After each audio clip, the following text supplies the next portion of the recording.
ಧರ್ಮ ಸಂಸ್ಥಾಪನಾರ್ಥಾಯ ಸಂಭವಾಮಿ ಯುಗೆ ಯುಗೆ.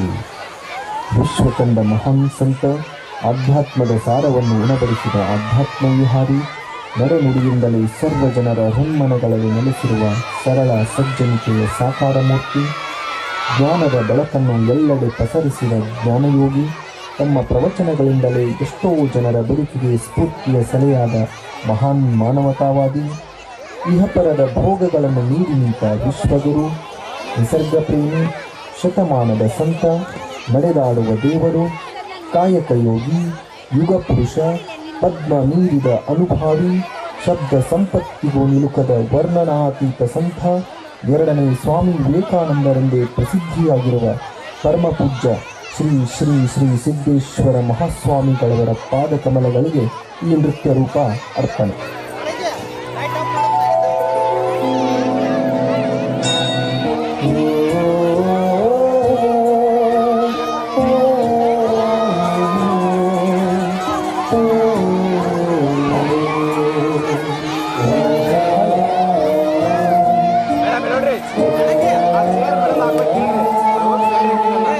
ನಡೆದಾಡಿದ ದೇವರೇ, ಶತಮಾನದ ಸಂತರೇ, ಮನುಕುಲದ ಕೀರ್ತಿ ನೀವು ಮಹಾಮಹಿಮರೇ, ಶಾಂತಿಯ ದೂತರೇ, ಸರಳತೆಯ ಶ್ರೇಷ್ಠರೇ, ವೀರಭಾರಿ ಗುರು ನೀವು ಜ್ಞಾನಯೋಗಿ. ನೀವೇ ನಮ್ಮ ಬೆಳಕು, ಅಮರ ಎಂದು ನಿಮ್ಮ ಬದುಕು, ಹೊರಟಿರ ದೇಹ ತ್ಯಜಿಸಿ ದೇವಲೋಕಕ್ಕೆ, ದಿವ್ಯಲೋಕಕ್ಕೆ. ಸಂತೋಷದಿಂದ ಬದುಕೋದು ಹೇಗೆ, ಅದನ್ನು ಕಲಿಲಾರದೆ ಯಾವ ಡಿಗ್ರಿ ತಗೊಂಡ್ರೆ ಏನು ಮಾಡೋದು? ಈಗೆಲ್ಲೇನು ಎಂತೆಂಥ ಡಿಗ್ರಿ ಅವರು ಅದಾರ, ಏನು ಜಗಳ, ಏನು ಹೊಡೆದಾಟ, ಏನು ಬಡದಾಟ. ಇಲ್ಲಿ ಅದರ ಅರ್ಥ ಏನು ಅಂದರೆ, ಜಾಣರ ಅಲ್ಲ ಅಂತಲ್ಲ, ಬಹಳ ಬುದ್ಧಿದೆ, ಬದುಕಿದೆ. ಮಠ ಮಂದಿರ ಕಟ್ಟಲಿಲ್ಲ, ಪೀಠದಾಸೆ ಸುಳ್ಳಲಿಲ್ಲ, ಪಾದ ಪೂಜೆ ಬಯಸಲಿಲ್ಲ, ಪಲ್ಲಕ್ಕಿಯ ನೀರಲಿಲ್ಲ.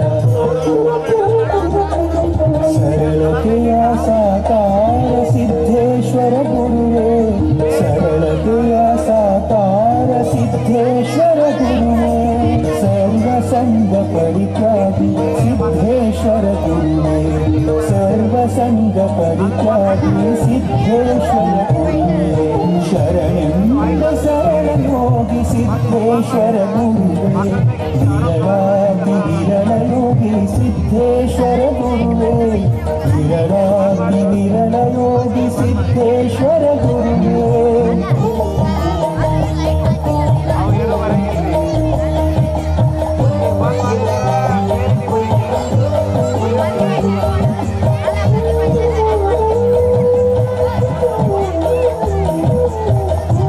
ಬದುಕಬೇಕಂದ್ರೆ ಇಲ್ಲದವರಂಗೆ ಬದುಕಬಾರದು, ಬಡವರಂಗೆ ಬದುಕಬಾರದು, ಅಶಕ್ತರಂಗೆ ಬದುಕಬಾರದು, ಪ್ರಾಣ ಹಾದವರಂಗೆ ಬದುಕಬಾರದು, ಇದ್ದವರಂಗೆ ಬದುಕಬೇಕು.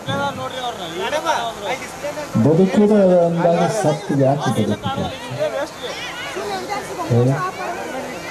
ನಾವು ಬದುಕೋದು ಅದ, ಎಷ್ಟು ವರ್ಷ ಬದುಕೋದು ಅದ ಅಂದ ಬಳಕ ನನಗೆ ಆಗುವುದಿಲ್ಲ ಅಂತ ಯಾಕೆ ಬದುಕಬೇಕು?